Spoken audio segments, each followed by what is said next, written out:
En el texto mismo de la propuesta enviada por el Ejecutivo se cita al espíritu cardenista, como tú lo comentaste, y el senador Penchina también aquí lo señaló. Y se habla de la forma bajo la cual en la ley reglamentaria de aquel entonces se definía un margen para que el gobierno pudiera celebrar contratos con empresas privadas para la exploración y la explotación, que no fueran concesiones, pero sí que les permitiera tener a cambio del servicio que prestaba una suerte de remuneración. Resulta que hay una carta que envía el general Lázaro Cárdenas a Jesús Reyes Heroles con fecha marzo 30 de 1968 y con motivo al mismo tiempo del discurso pronunciado por Jesús Reyes Heroles a propósito de la expropiación petrolera. Marzo 30 de 1968. Muy bien. En esa carta, el general Cárdenas señala a Jesús Reyes Heroles que, además de compartir los conceptos vertidos a propósito de la defensa de la soberanía y el derecho de México a poseer la riqueza petrolera y todo lo que está en el subsuelo, decía, entre otras cosas, que celebraba la cancelación de los 18 contratos que se habían establecido con empresas petroleras posteriores a la expropiación, porque en esos contratos se habían establecido condiciones poco propicias para el gobierno mexicano y para la nación mexicana. Así que en la propuesta que se presenta ayer se nos lleva al espíritu cardenista que ofrecía espacio para la contratación de servicios con empresas privadas. Y cuando uno revisa lo que el general Cárdenas señala después de la expropiación, hablo de carta 1968, señalando que qué bueno que se habían cancelado esos 18 contratos, bueno, pues uno ya se queda con la certeza de que no se están manejando las cosas con la transparencia con la que debieran de manejarse, o no se nos está diciendo toda la verdad a propósito de la manera en la que se han establecido las relaciones entre el gobierno mexicano o el Estado mexicano y los oferentes de servicios petroleros. Yo creo que tenemos que esperar de esta reforma. Se nos dice, y el senador lo acaba de repetir aquí, necesitamos menos precios en luz, menos precios en gasolinas, menos precios en gas y más empleos. Esta fue exactamente la misma lógica que trataron de vendernos cuando nos presentaron la reforma laboral, en el sentido de que iba a generar más inversión, más generación de riqueza, mejores empleos y mayor cobertura social.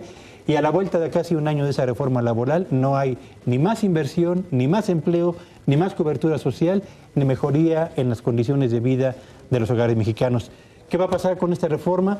Habrá que ver la capacidad de los diferentes actores para debatir en torno a su contenido y la definición que salga del Congreso en torno al destino de los recursos del subsuelo mexicano, pero sobre todo, y en el detalle, Broso, hay que comentarlo, de la ley reglamentaria. Ahí se va a decir el cuánto, el cómo y el para qué. En los detalles está el diablo.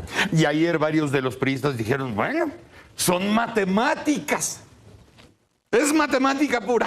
Son los numeritos los que están hablando. Verdaderamente los numeritos que nos están mostrando a ti te dicen que es el camino adecuado. ¿La matemática es a lo que te lleva? Me parece que no es ni la matemática suficiente ni la revisión histórica suficiente. Pongo un elemento, digamos, del lado nada más. Cuando se aprobó la reforma laboral, uno de los argumentos que se utilizó era: tenemos muchos años de no modificar el esquema laboral. Hoy se plantea, necesitamos hacer una reforma energética que recupere lo de hace 70 años. Es decir, me parece que hay un manejo político de un elemento que en realidad tendría que ser de estrategia para el desarrollo del país. ¿Por qué? Uno de los aspectos que se está tratando de plantear como beneficio de esta reforma es la disminución de precios. Sin embargo, en la práctica debe de plantearse algo.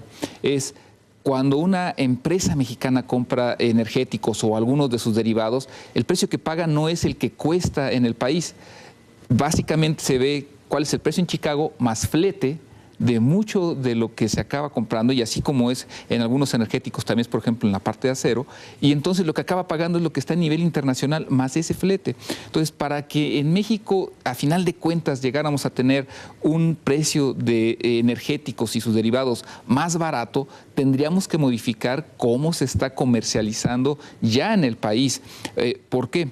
extraer un barril de petróleo en este país cuesta menos de $10 en promedio. Sí. Y se está vendiendo a 100. Sí. Es decir, en estricto sentido, hay una ganancia ahí y en estricto sentido debería salir barato poderlo vender adentro en nuestro país. Si nosotros tenemos el desarrollo industrial justamente en el norte, pues el precio de extraerlo, refinarlo, pues en esencia tendría que ser mucho más barato de lo que hay en el extranjero. Ajá. El problema es de cómo se lo estamos vendiendo.